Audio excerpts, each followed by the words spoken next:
नमस्कार दोस्तों, मेरे साथियों। उम्मीद है अब हम दर्पणों के द्वारा जो प्रतिबिंब बनने की प्रक्रिया है उसके आखिरी चरण में है और मेरे पुराने वीडियो आप सभी लोगों को बहुत पसंद आ रहे होंगे। उसी जोश और उसी सोच के साथ कि आप तक मैं अपने सभी वीडियोज़ को और अपनी सामग्री को बहुत अच्छे से पहुंचा सकूं, हम फिर से एक नए वीडियो के साथ हाजिर हैं। पिछले वीडियो में हमने सीखा था कि अवतल दर्पण द्वारा सूत्र का निगमन जो हुआ था, जो अवतल दर्पण के द्वारा प्रतिबिंब बन रहा था उसके सूत्र का निगमन हमने सिखाया था। वीडियो काफ़ी लंबा हुआ था लेकिन समझ में आया होगा, उम्मीद है। आज हम उसी क्रम में उत्तल दर्पण द्वारा जो सूत्र का निगमन है उसको हम लेके आए हुए हैं। उसके जो त्रिभुज थे और इसके त्रिभुज में बहुत अंतर है ये भी बहुत सरल है अगर एक बार में समझ में आ जाएगा। बस फर्क सिर्फ इतना है कि इसको थोड़ा सा ध्यान से देखना पड़ेगा। उसके जो त्रिभुज थे वो अलग टाइप के थे, इसके त्रिभुज अलग टाइप के हैं।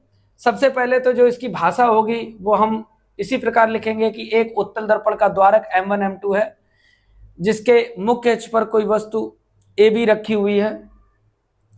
A से एक किरण मुख्य अक्ष के समांतर जाती है जो दर्पण के बिंदु M पर टकराती है और परावर्तित होने के बाद बिंदु मुख्य फोकस से आती हुई प्रतीत होती है। दूसरी किरण A से O पर टकराएगी और उसी मार्ग से वापस चली जाएगी जो कि वक्रता केंद्र से आती हुई प्रतीत होती है। ये दोनों किरणें जहां पर टकराती हैं A डैश पर टकराती हैं और वहीं पर वस्तु का प्रतिबिंब A डैश B डैश का निर्माण होता है। हमने आपको पिछले वीडियो में बताया था जो दूरियां होती हैं वो हमेशा किससे ली जाती हैं, दूरियां जो है हमेशा ध्रुव से ली जाती हैं। मुख्य अक्ष पर ही होता है, बीचों बीच में ध्रुव से ली जाती हैं। क्योंकि अवतल दर्पण में सारी दूरियां बाईं ओर थी तो हमने क्या ली थी, ऋणात्मक ली थी, यानी कि माइनस ली थी। इसमें हम देख सकते हैं कि इसकी फोकस दूरी और वक्रता जो है वो इस साइड, तो इसका मतलब दर्पण के बाईं ओर सारी जो चीजें रहेंगी, सारी दूरियां रहेंगी वो ऋणात्मक रहेंगी और दर्पण के दाईं ओर जो रहेंगी वो धनात्मक रहेंगी। तो हम इसमें लिख सकते हैं, लिख सकते हैं कि माना वस्तु AB की दर्पण से दूरी, तो दर्पण से दूरी क्या हो जाएगी, PB। दर्पण कहाँ रखी है, देखो हमने बोला ना यहां से नापी जाती थी, क्या हो जाएगा PB।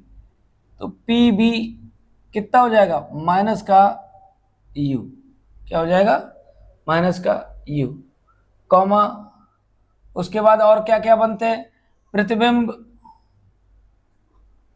प्रतिबिंब मैं ये अपनी भाषा में लिख रहा हूं, प्रतिबिंब A डैश B डैश की दूरी। अब ये किस में जाएगी आपकी, आप सोचिए, ये प्रतिबिंब दर्पण के पीछे बना है तो ये दूरी जाएगी आपकी प्लस में। तो प्रतिबिंब की दूरी जो रहेगी ये जो है, या यूं कहो कि PB डैश बराबर का हो जाएगा प्लस, ये प्लस में चला जाएगा, प्लस का V। ठीक है, और क्या क्या चीजें होती हैं, आप बताइए। फोकस दूरी जो होगी आपकी वो F ही रहेगी, यानी कि PF जो रहेगी वो F ही रहेगी। ठीक है, उसके बाद और क्या बचा, हाँ यहां पर एक कंडीशन है, ये लाल से मैं लिखता हूं, MN इक्वल टू AB। ये आपने समझ में आया, जो पिछले फिगर में था वो इसमें भी है कि एक जो है जहां पहली किरण टकराती है दर्पण के उस बिंदु से मुख्य अक्ष पर एक लंब डाला जाता है, वस्तु के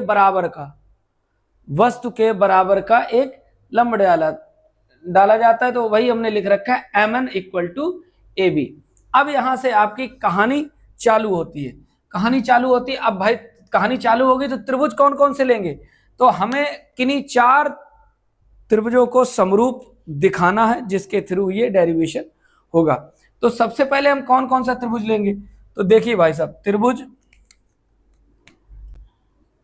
त्रिभुज ए बी सी तथा त्रिभुज ए डैश बी डैश सी में, अब ये त्रिभुज कहां पे हैं ये देख लीजिए जरा, जो मैंने लिखा है ये त्रिभुज कहां पे हैं।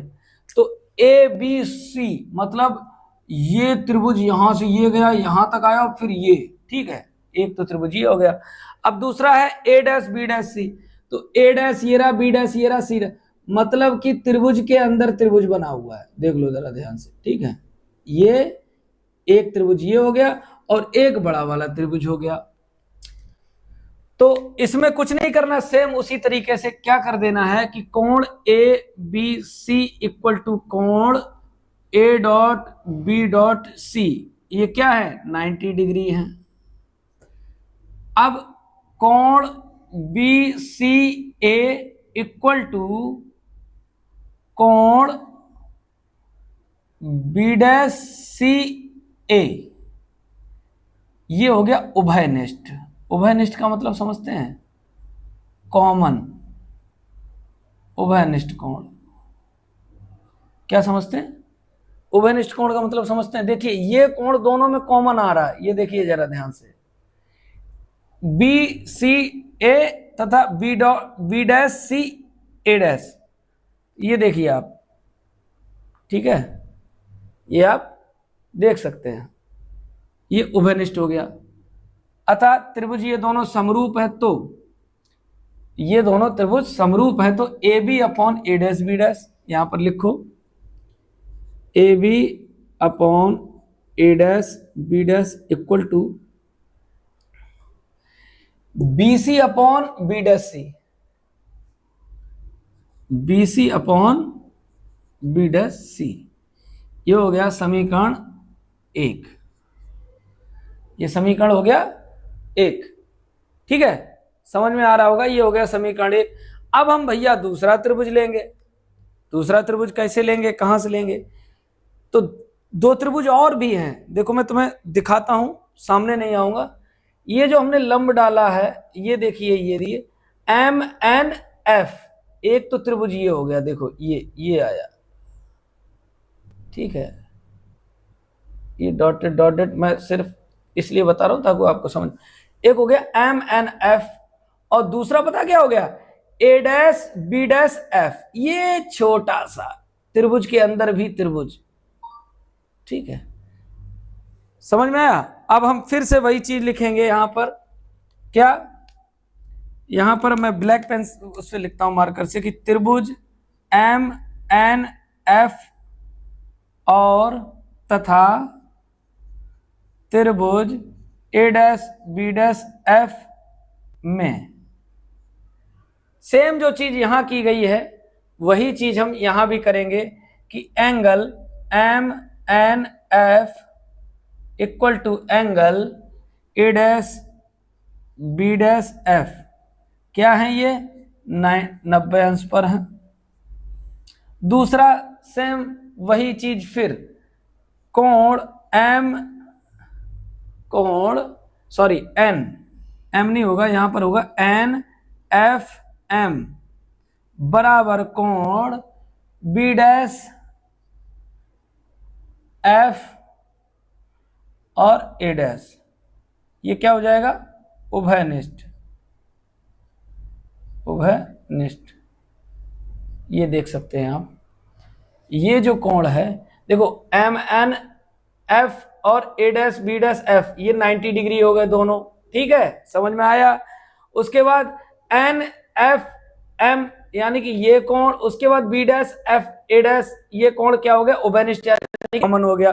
तो ये दोनों त्रिभुज भी समरूप हो गए। जब ये दोनों भी समरूप हो गए तो यहां पर हमने M N upon A dash B dash किया और एन बी डैश, सॉरी हाँ सही है, N F upon B dash F किया, ये हो गया समीकरण 2। यहां तक आपको चीजें समझ में आई होंगी। पिछली बार से थोड़ा कम समय लग रहा होगा समझ में भी आ रहा होगा, क्योंकि त्रिभुज वगैरह आपको अच्छे से समझ में आ गए होंगे, हमने इसीलिए दिखा दिया है इसमें कहाँ कहाँ की बात हो रही है। तो एक समीकरण आपका ये बन गया जो नीले पेन में लिखा हुआ है, ध्यान से देखें, एक समीकरण आपका ये बन गया। अब यहां पर ध्यान से देखें तो हमने mn के बराबर AB वस्तु के बराबर ही तो mn डाला था, ठीक है, हमने क्या डाला था, AB वस्तु के बराबर ही ये लंब पड़ा हुआ है यहां पे, तो हम इस mn को लिख सकते हैं यहां पर AB। तो यहां पर लिखते हैं, इधर कर लेते हैं क्योंकि जगह थोड़ी कम है, यहां से स्टार्ट कर लेते हैं, ठीक है, इस जगह से, ओके। तो ये लिख सकते हैं हम AB, काले से ही लिखते हैं, ये हम लिख सकते हैं AB upon A dash B dash equal to NF upon B dash F। ये किस लिए, क्योंकि यहां पर हमने पहले ही बता दिया था कि MN इक्वल टू क्या है, AB। ये चीज हमने आपको पहले ही बता दी थी, ठीक। अब ये हो गया समीकरण नंबर आपका 3, इसको समीकरण नंबर आप 3 लिख सकते हैं। अब समीकरण नंबर 1 को देखो और 3 को देखो, समीकरण नंबर 1 को देखो और 3 को देखो। तो समीकरण नंबर 1 और 3 को देखोगे तो AB upon A dash B dash, AB upon A dash B dash, मतलब दोनों चीजें बराबर हैं। अगर राइट हैंड साइड बराबर है तो लेफ्ट हैंड साइड भी दोनों बराबर होगा। तो यहां पर आप लिखेंगे समीकरण 1 तथा 3 से, हाँ सही है, समीकरण 1 तथा समीकरण 3 से। तो ये क्या हो जाएगा, आप ध्यान से देखिए, ये लाल पेन से मैं दिखाता हूं, ये पार्ट और ये पार्ट सेम ही तो है, देखो ध्यान से। तो जब ये दोनों बराबर हैं इसके, तो ये दोनों भी बराबर होंगे, तो यहां हो जाएगा, ये हो जाएगा आपका, ये हो जाएगा BC upon B dash C बराबर का NF upon B dash F। ये निकला समीकरण 4 आपका, ठीक। यहां पर देखिए जरा ध्यान से कि जब वो दोनों बराबर हैं राइट हैंड साइड, तो लेफ्ट हैंड साइड भी बराबर होंगे। तो समीकरण 1 तथा 3 से हमने यहां लिख दिया, वो AB upon A dash B dash हट गए। अब क्या बचा, BC upon B dash C बराबर का NF upon B dash F। अब अगर यहां पे एक भाषा लिखनी पड़ेगी, अगर दर्पण का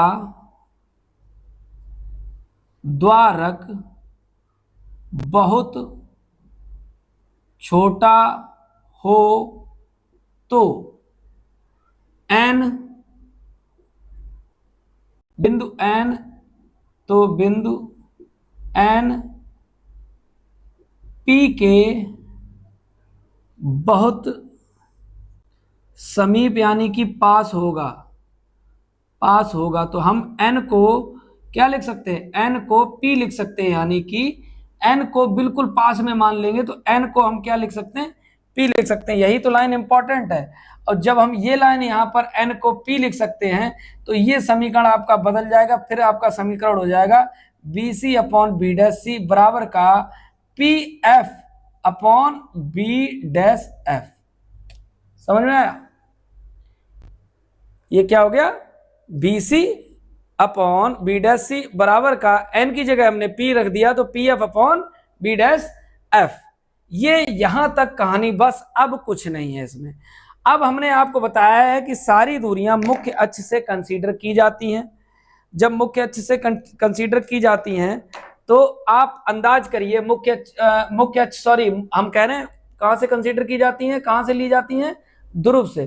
तो ध्रुव से क्या बात है, BC, B इधर है, C इधर है, अब P बीच में है, तो इसको हम लिख सकते हैं PB प्लस PC, क्योंकि यहीं से जोड़ा जाएगा। तो ठीक है, इसको BC को क्या लिख सकते हैं हम, PB plus PC upon B dash C को देखिए क्या है, B डैश C को है नीचे देखो B dash C, B dash C कहां पे, बी डैश सी, ये रहा आपका बी डैश सी। तो अब चूंकि ध्रुव से लेना है तो पी सी पूरा हो गया। अब इसमें से घटाया क्या जाएगा, पी सी, क्योंकि ध्रुव को नहीं छोड़ना है, हमें ध्रुव को रखना ही रखना है। तो ये P C minus P B dash, P C minus P B dash यार, तो अब ये देखिए P C minus P B dash बराबर पी एफ कहां पे है भैया, पी एफ, पी एफ ये है, तो इसको हम क्या लिख सकते हैं, पी एफ को पी एफ ही रहने देंगे, पी एफ को पी एफ ही रहने देंगे। अब कुछ लिख ही नहीं सकते ना, देखो यहां पे बीच में कोई ऐसा पॉइंट है ही नहीं जहां से हम ले सकें, ठीक है, तो उसको पी एफ ही रहने देंगे। अब बचा क्या, B dash F, B dash F, इसको देखिए जरा, बी डैश एफ, ठीक है, इसमें क्या है कि ध्रुव कहीं आ ही नहीं रहा। आप देखिए सब में पी आ रहा होगा, पी आ रहा होगा, सब में पी आ रहा होगा, पी आ रहा होगा, मतलब ध्रुव सब में आ रहा होगा, ध्रुव से ही सारी दूरियां ली जाती। अब इसमें देखो बी डैश एफ में नहीं आ रहा, तो इसको हम लिख सकते हैं P F minus P B dash, P F minus P B dash, बस कहानी खत्म। यहां पर आप सारे मान रख देंगे। पी बी ये क्या है, ये वस्तु की दूरी है, तो ये हो गया माइनस का यू। पीसी क्या है, पीसी ये वक्रता त्रिज्या है, जो कि किसके बराबर होती है, अब याद करिए वक्रता त्रिज्या और फोकस दूरी में संबंध 2f, r बराबर 2f, तो इसकी जगह आप 2f रख देंगे। अब क्या बचा है, pf, pf मतलब ये फोकस दूरी है, अवतल दर्पण में माइनस होती है और इसमें क्या होगी, प्लस में होगी, तो ये प्लस का f। अब क्या बता, पीबी डैश ये दर्पण के चूंकि पीछे है तो ये भी प्लस में जाएगा, तो प्लस का b। अब ये दूरियां रखनी है, केवल ये आपको दूरियां रखनी जो हमने सबसे पहले लिखी थी। तो मेरे हिसाब से इसको थोड़ा सा ऐसे करके मैं इधर मिटा के ऊपर लिखना स्टार्ट करता हूं, ठीक है, मैं लिख के आपको बताता हूं। ये चलिए हम मिटाएंगे नहीं, क्योंकि खामोखा आपको पूरा समझने में थोड़ा दिक्कत भी हो सकती है। मैं वैल्यू पुट करना चालू करेंगे। वैल्यू कौन सी भाई, माइनस वी प्लस वी या माइनस यू प्लस यू, क्या है कैसे है, अवतल दर्पण में माइनस होती है कि प्लस होती है, वो सारी चीजें मैं तुम्हें बता चुका हूं कि बाईं और माइनस, दाईं और प्लस। चूंकि ये उत्तल दर्पण की बात हो रही तो दर्पण के बाईं और दूरियां माइनस में होंगी और दाईं और प्लस में होंगी। तो पीबी ये इधर है तो माइनस में, माइनस का ये पीबी क्या है, वस्तु है ये भी, तो ये हो गया माइनस का यू, ठीक है। अब पीसी क्या, वक्रता त्रिज्या हमने ये देखो लिख रखा है, पीसी बराबर आर और आर बराबर 2f, ये हमने फोकस दूरी और वक्रता त्रिज्या में संबंध आपको बताया था, पुराना वीडियो उठा के देख लीजिएगा। तो ये प्लस लगा हुआ है, प्लस, और यहाँ पर पीसी क्या है, आर है, तो आर बराबर को हम लिख सकते हैं 2 स्मॉल एफ, ठीक है। अब आ जाओ नीचे, पीसी फिर आ गया भाई, तो यहाँ पर फिर 2f हो जाएगा, माइनस का पीबी डैश ये क्या है, प्रतिबिंब की दूरी है, तो प्रतिबिंब की दूरी को हम माइनस v से डिनोट करते हैं, चूंकि ये प्लस में रहेगी, लेकिन यहाँ चिन्ह किसका लगा हुआ है, माइनस का, इसलिए वहां माइनस में आया है, ये रहेगी प्लस में ही, ठीक है, ध्यान रखिएगा। उसके बाद बराबर, अब क्या है, पीएफ क्या है, पीएफ फोकस दूरी है, तो डायरेक्ट एफ लिख लिया। उसके बाद पीएफ फिर स्मॉल एफ, माइनस का पीबी डैश फिर रहेगा प्लस में, चूंकि माइनस का चिन्ह लगा है तो यहां पर भी ये आ जाएगा। अब इनका क्या कर देना है, क्रॉस मल्टीप्लिकेशन, यानी कि तिर्यक गुणा। अब इनका जब गुणा करोगे तो माइनस का u प्लस का 2f, ठीक है, और ये कोष्टक में बंद कर दो, और ये हो जाएगा स्मॉल f माइनस का v बराबर का 2f माइनस का v और इंटू f।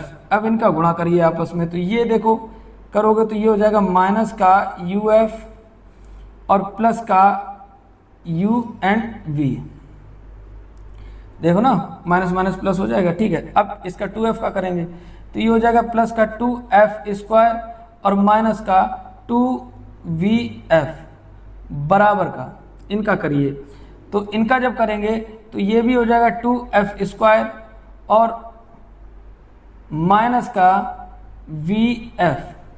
अब अगर देखा जाए तो ये प्लस का है बराबर के उधर, मैं बराबर ये रेड से लगा देता हूं ताकि आप समझ सकें, ठीक है।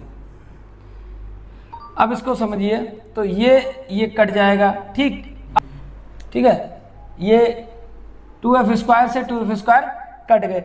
अब इस 2vf को हम उधर ले जाएंगे तो इधर बचेगा uf प्लस का uv बराबर का माइनस का vf और प्लस का 2vf, ठीक है। तो अब देखा जाए तो ये यहाँ पर vf और प्लस का u एंड v बराबर का vf ये बचा है। अब मैं इधर आपको थोड़ा सा बताता हूँ, क्योंकि इधर जगह, अब इतना आप देख लीजिएगा, इतना मैं मिटाने जा रहा हूँ, ठीक है। यहाँ पर मैं लिख देता हूँ फटाक से इसको एक्सप्लेन करने के लिए, ठीक है। ठीक, क्या बचा है, क्या बचा है, देखो जरा ध्यान से, क्या बचा है, यहाँ पर बचा है माइनस का u f प्लस का u v और बराबर का v f, ठीक है। अब ठीक है, इतना हो गया। अब यहाँ पर लिखो दोनों पक्षों में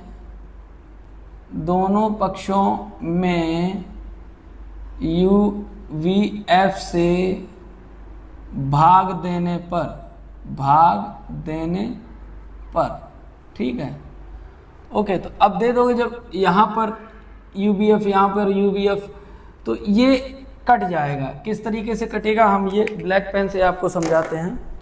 ये ऐसे कटेगा कि जब आपका U है, F है, इसमें भी आपने U V और F का भाग दिया, प्लस का ये U V है, इसमें भी आपने U V और F का भाग दिया, बराबर का ये V F है, इसमें भी आपने U V और F का भाग दिया, तो VF कट गया, UV कट गया और UF कट गया। तो ये बचा माइनस का 1/V प्लस का 1/F बराबर का 1/U।